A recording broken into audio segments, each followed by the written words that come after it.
Well, it was the game that really had not a lot of flow to it. It was kind of all chopped up for a variety of reasons. We missed a lot of open shots at times. Ant was attacking downhill, didn't get the benefit of it. Too many turnovers, though, really. Just turnovers. I thought we beat ourselves tonight. And Ant, the shot was not falling for him today, but he did have the 10 points and the 6 assists. How did you see Ant sort of trying to make sure he still impacted the game even when the shot wasn't there?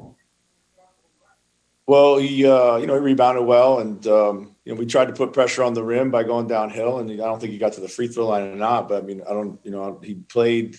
He settled after I think he got frustrated after not getting the foul calls at the basket, and then he started to settle in the mid range, and that wasn't there for him. Chris, go ahead. How did you see them maybe defend him a little differently tonight than last night? I didn't really see much difference. I think maybe they helped a little bit heavier off the perimeter, but I didn't really see a whole lot of difference. I really didn't. I just thought, I just thought there were gaps that we could get downhill on, and I thought he did a good job with that early. And then again, he got frustrated late. So. John, go ahead.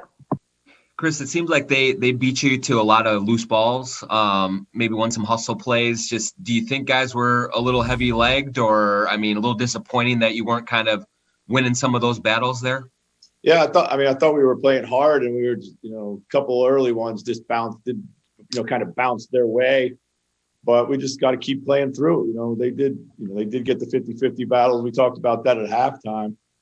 I don't know. It's these, back-to-back is tough. We put a lot of energy in a comeback win last night, but no excuse. We got to get those.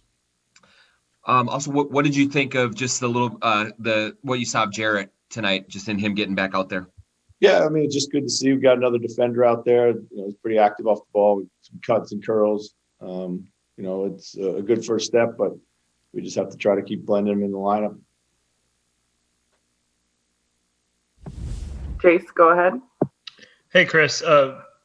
Josh being on Booker most of the night, I think Booker went like 0 for 9 in the second half. So what kind of weapon can Josh be when he can really make things that difficult for the other team's best wing scorer?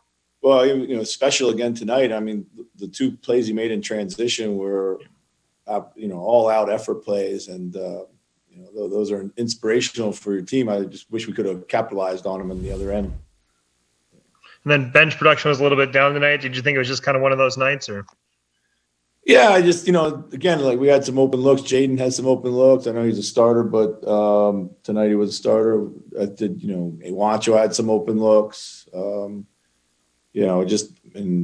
Nas kind of struggled to get going there. Just, not a lot of, again, we didn't move the ball that well at the second unit. And they've been doing a good job of that. Rick, go ahead. I got here a little late, so I apologize if this has been asked. But Ant's game, he obviously his shot wasn't falling. But what did you think fundamentally in terms of his shot selection and was rebounding and trying to get other people involved?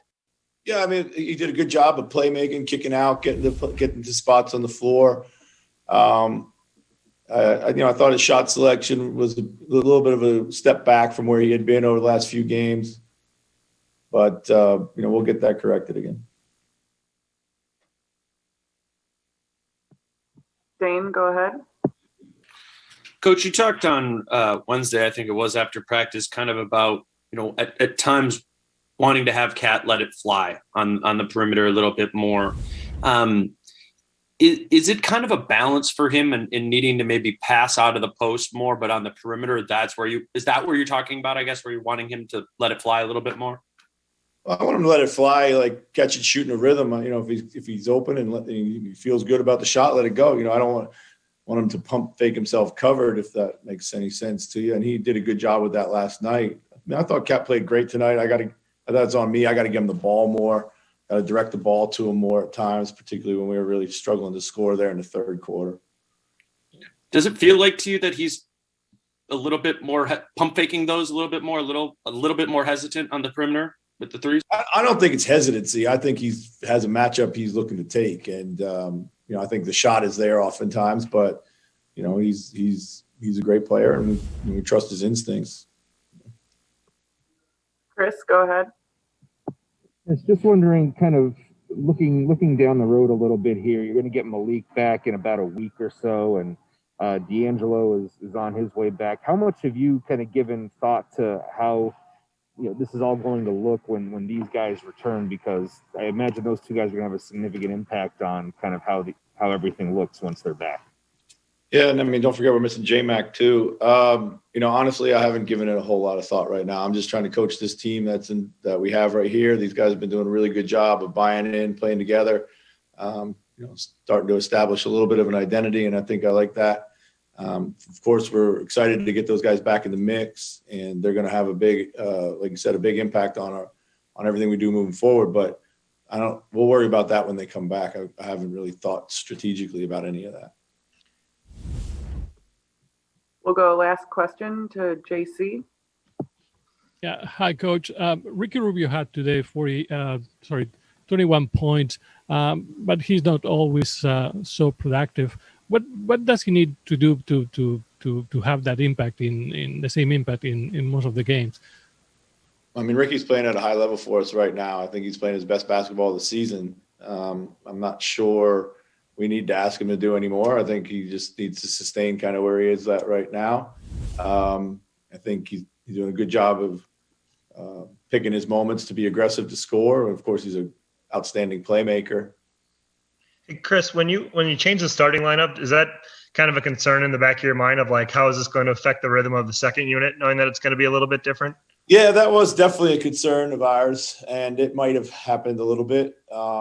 We wanted to make sure that we kind of got Booker under control early, get Josh on him, and we hadn't been getting off to the best starts anyway. So there was a couple reasons why we decided to make that move, and we might stay fluid.